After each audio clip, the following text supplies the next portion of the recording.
operations run smoothly. Seriously? Yes. You gotta be kidding me. Perfect. Hey guys, guess who? Sean again from Simplex. And today we will be going over some procedures that will help your business operations run smoothly.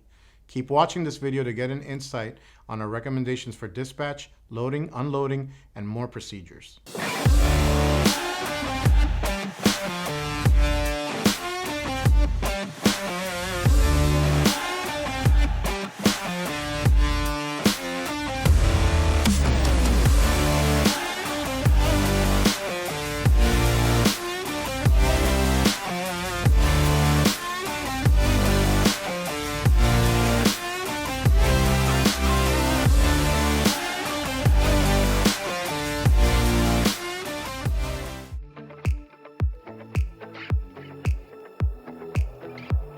Okay, let's start with dispatch procedures. First, when dispatching, you want to make sure you notify your status every morning to your assigned dispatcher, whether it's by calling or texting. This is something you must remember. Once you get that out of the way, you should also notify your dispatcher when arriving or departing from a shipper or receiver house. You should also communicate your desired terminal outbound date and when you wish to go home at least a couple of days before.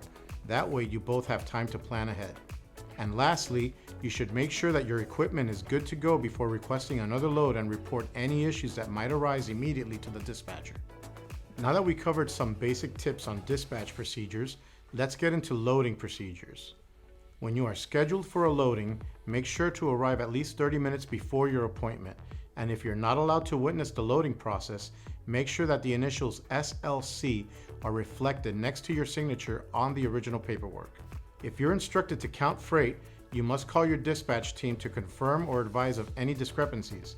If you notice any damages on the load, take pictures, send them to your dispatcher, and wait for further instructions. All loads must be sealed and secured with load bars and straps. Confirm that the information on your bill of lading is correct, and if it's not, let the shipper personnel know and contact the dispatcher before you take off. Make sure to ask any questions you might have regarding consignee details or if there are any issues with the load before leaving. It's very important that you always scale regardless of weight and place a padlock on your trailer. A seal is not enough. Remember, don't disclose your cargo content to anyone and never leave it unattended unless you're in a secure truck stop. When you move away from your truck, lock it and take the keys with you to help avoid any theft.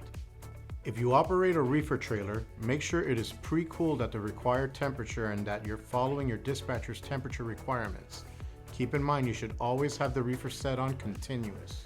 As soon as you're provided with a BOL, set the requirements that match those provided by the dispatcher, and if you encounter any differences, make sure to call your dispatcher immediately. While you're in transit, you want to regularly check the temperature and product quantity and quality by pulping and counting. Now let's get into unloading procedures. When you're preparing for cargo unloading, you should arrive 30 minutes before your appointment. The receiver is responsible for breaking the seal. Once they acknowledge it arrived intact, you'll check the temperature in their presence through the trailer opening in the rear. Don't open the trailer door until you see they are ready to unload. Take pictures of any damages and count pallets before offloaded at the receiver. Verify that the bill of lading has been signed and dated by the receiver with the correct paperwork. Send a picture of the bill of lading to your dispatcher and call them in the event of any shortages, overages, and damages. If they are not notified on time, they will not be paid by the factoring company until payment is secured from the broker. Finally, do not leave the receiver until you have confirmation from your dispatcher to do so. Let's cover some road service and repair procedures you should keep in mind. When you need road or repair services on the road, if you have to pull over, make sure there's enough roadside space to park your truck and trailer, and never leave the truck unattended on the road that will obstruct traffic.